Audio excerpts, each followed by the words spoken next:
May the peace of the Lord be with you. I pray that you will be filled with God's grace and blessings by listening and reading the Bible every day. I am Pastor Jong-sun Choi. We are listening and reading the Bible according to the reading plan proposed by the Revised Common Lectionary. This year's reading plan is by year C. Today is September the 8th, Thursday after 13th Sunday after Pentecost. Today's readings are from Psalm chapter 14, Jeremiah chapter 13 verses 20 to 27, 1 Timothy chapter 1 verses 1 to 11, and from the Gospel of Luke chapter 15 verses 1 to 10. This is today's psalm. The fool says in his heart, there is no God. They are corrupt. Their deeds are vile. There is no one who does good. The Lord looks down from heaven on all mankind to see if there are any who understand, any who seek God. All have turned away. All have become corrupt. There is no one who does good, not even one. Do all these evildoers know nothing? They devour my people as though eating bread. They never call on the Lord, but they are there, overwhelmed with dread.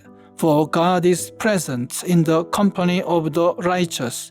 You evildoers frustrate the plans of the poor, but the Lord is their refuge. Oh, that salvation for Israel would come out of Zion when the Lord restores his people. Let Jacob rejoice and Israel be glad. Amen. This is today's first reading. Look up and see those who are coming from the north. Where is the flock that was entrusted to you, the sheep of which you boasted? What will you say when the Lord sets over you those you cultivated as your special allies? Will not pain grip you like that of a woman in labor? And if you ask yourself, why has this happened to me? It is because of your many sins that your skirts have been torn off and your body mistreated. Can an Ethiopian change his skin, or a leopard its spots? Neither can you do good who are accustomed to doing evil. I will scatter you like chaff, driven by the desert wind. This is your lot, the portion I have decreed for you, declares the Lord. Because you have forgotten me and trusted in false gods, I will pull up your skirts over your face, that your shame may be seen. Your adulteries and lustful neighings, your shameless prostitution. I have seen your detestable acts on the hills and in the fields. Woe to you, Jerusalem! How long will you be unclean? Amen. This is today's second reading. Paul, an apostle of Christ Jesus, by the command of God our Savior and of Christ Jesus our hope, to Timothy, my true son in the faith. Grace, mercy, and peace from God the Father and Christ Jesus our Lord. As I urged you when I went into Macedonia, stay there in Ephesus so that you may command certain people not to teach false doctrines any longer, or to devote themselves to myths and endless genealogies. Such things promote controversial speculations rather than advancing God's work, which is by faith.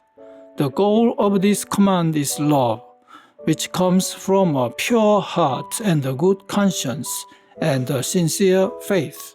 Some have departed from these and have turned to meaningless talk. They want to be teachers of the law, but they do not know what they are talking about or what they so confidently affirm. We know that the law is good if one uses it properly.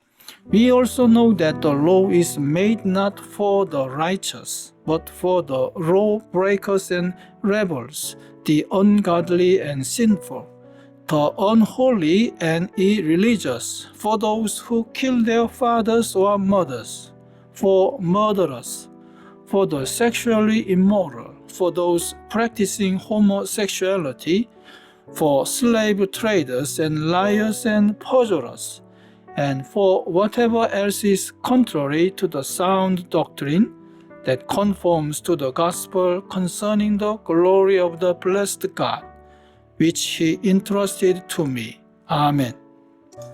This is this week's gospel reading. Now the tax collectors and sinners were all gathering around to hear Jesus.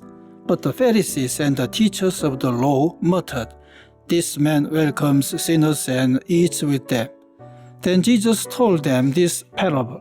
Suppose one of you has 100 sheep and loses one of them. Doesn't he leave the 99 in the open country and go after the lost sheep until he finds it? And when he finds it, he joyfully puts it on his shoulders and goes home.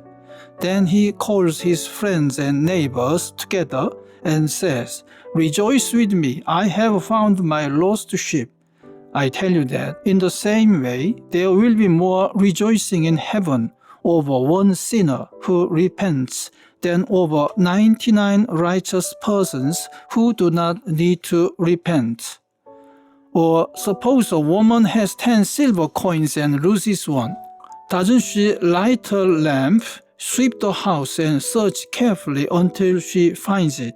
And when she finds it, she calls her friends and neighbors together and says, "Rejoice with me, I have found my lost coin."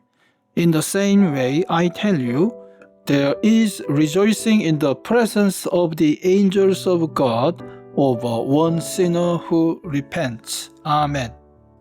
This is the word of God for today. Thanks be to God. The Lord bless you and keep you. The Lord make his face shine upon you and be gracious to you. The Lord turn his face towards you and give you peace. Amen.